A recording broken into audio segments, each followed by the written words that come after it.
Have you ever noticed that the voice inside your head is far meaner to you than any real person would ever dare to be? Think about it.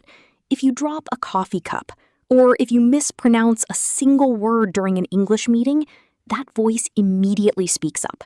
It says, "You are so clumsy," or "Why do you even bother trying to speak? Everyone thinks you sound ridiculous." If a friend spoke to you the way you speak to yourself, you would have cut them out of your life years ago.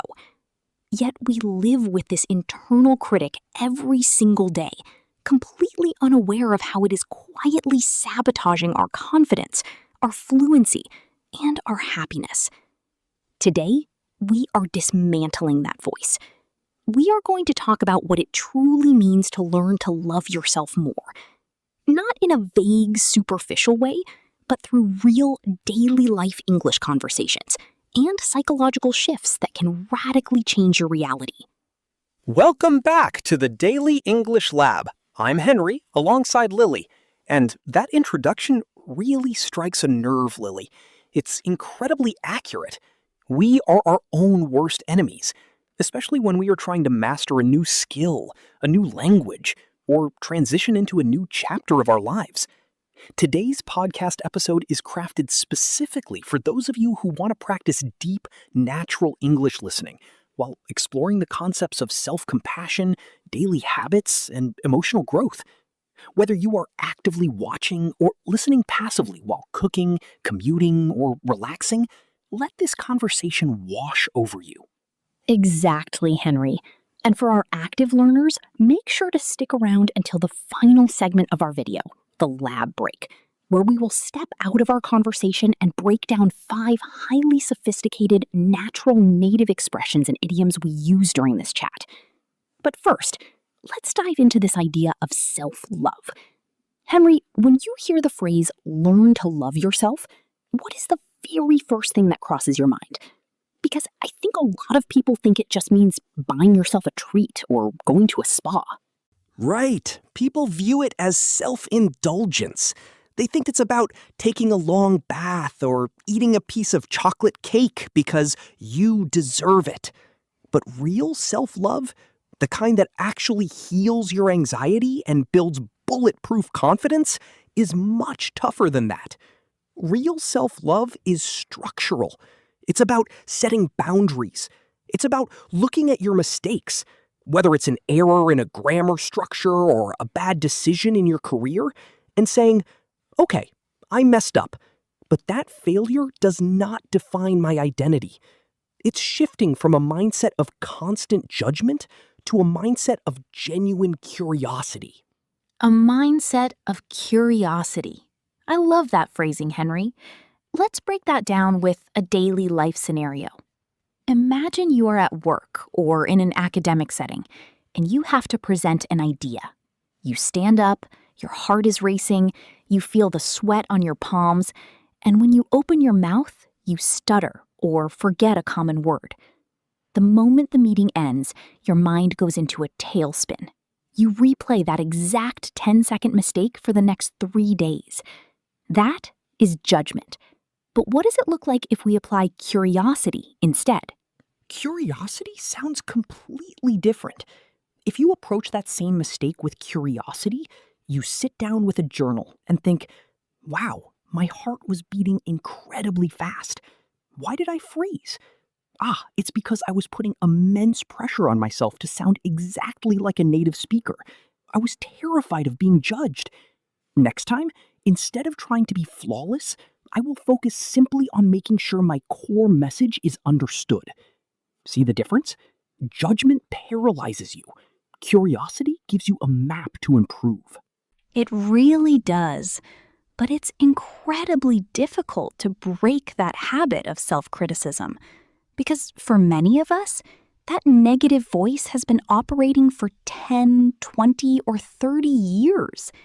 We almost feel like if we stop criticizing ourselves, we will become lazy. We worry that if we are kind to ourselves, we will lose our drive to achieve our goals. Have you ever felt that trap, Henry? This fear that self-love equals complacency? Absolutely. I used to believe that my self-criticism was the fuel driving my success. I thought that if I didn't beat myself up over every minor flaw, I would simply stop trying. But psychology shows us the exact opposite is true. Continuous self-criticism triggers the brain's threat defense system. It floods your body with cortisol and adrenaline. Over time, your brain associates the task, whether it's practicing English, working on your career, or studying, with fear and pain. Eventually, you burn out, or you start procrastinating. Procrastination isn't a time management problem. It's an emotional regulation problem. You avoid the task because you dread the harsh internal lecture you know you'll give yourself if you don't do it perfectly. That is a massive revelation, Henry. Let me repeat that for everyone listening out there because it changed my perspective entirely. Procrastination is not a time management problem. It is an emotional regulation problem. If you are avoiding opening your English textbooks or avoiding practicing your speaking, it's likely not because you lack time. It's because your brain is trying to protect you from the crushing weight of your own perfectionism. Exactly. So, how do we begin to practically practice self-love in our daily routines? It starts with changing our linguistic habits, the words we use when we talk to ourselves. For example, think about how often you use the word should. I should be completely fluent by now. I should have studied 3 hours today. I should be earning more money. The word should is heavily laced with shame. Every time you use it, you are telling yourself that your current reality is fundamentally unacceptable. So true.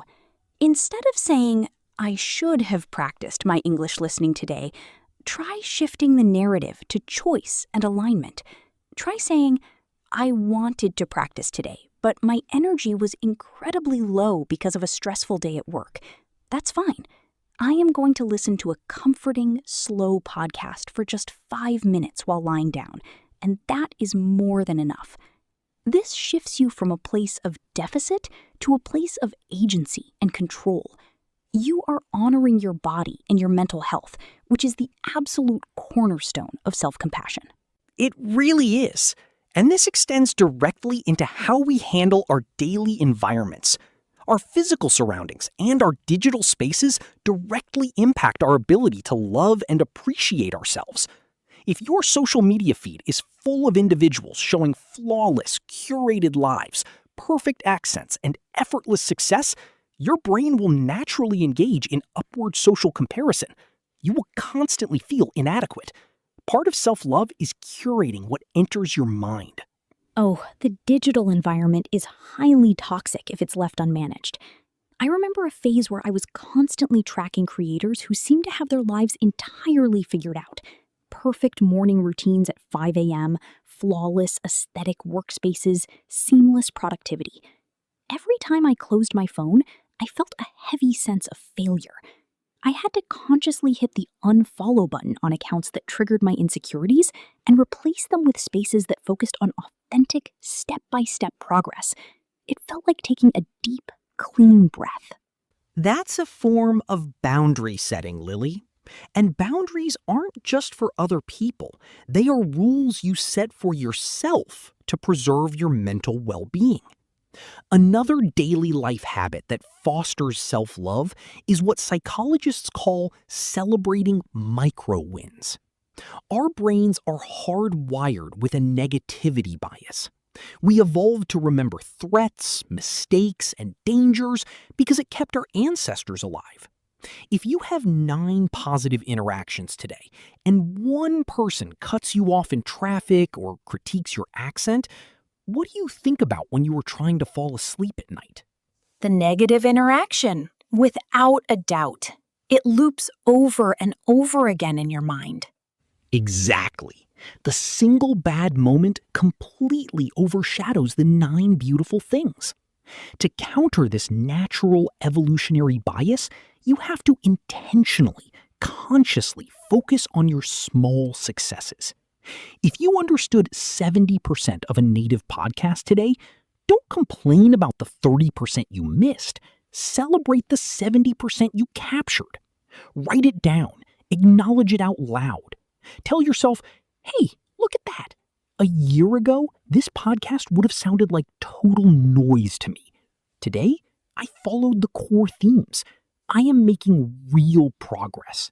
That practice builds what is known as self-efficacy, the deep internal belief that you are capable of overcoming challenges and growing. When you validate your own efforts instead of waiting for external validation from a boss, a teacher, or a native speaker, you become incredibly resilient. You no longer need the world to tell you you're doing a good job because you are already tracking your own evolution with kindness. It's an empowering shift. Let's talk about a major obstacle to self-love that a lot of our listeners struggle with: the trap of comparison. It's so easy to look at someone else who started learning English or started their career at the same time as you, but now they seem miles ahead. You think, what is wrong with me? Why am I moving so incredibly slow?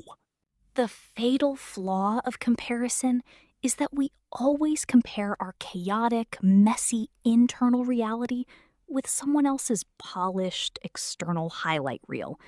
You don't see their late-night anxieties, their self-doubt, or the thousands of mistakes they made behind closed doors. You only see their trophy.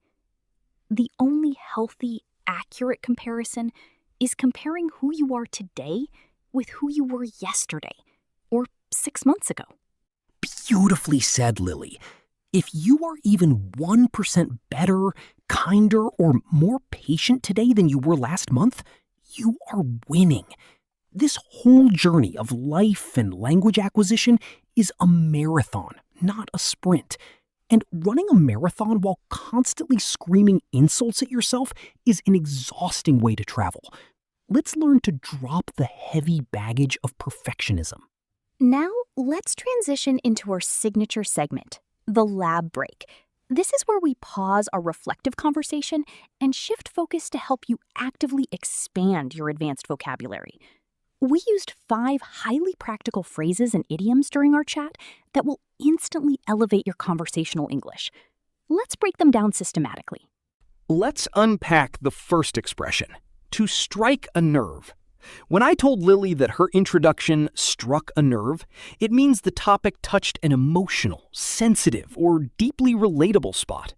If someone mentions a topic and you immediately feel a strong reaction inside, whether it's sadness, truth, or irritation, that topic has struck a nerve. For example, when my uncle asked me why I haven't finished writing my thesis yet, it really struck a nerve because I've been struggling with writer's block. Our second term is a tailspin. In aviation, a tailspin happens when an airplane loses control and spirals rapidly down toward the ground.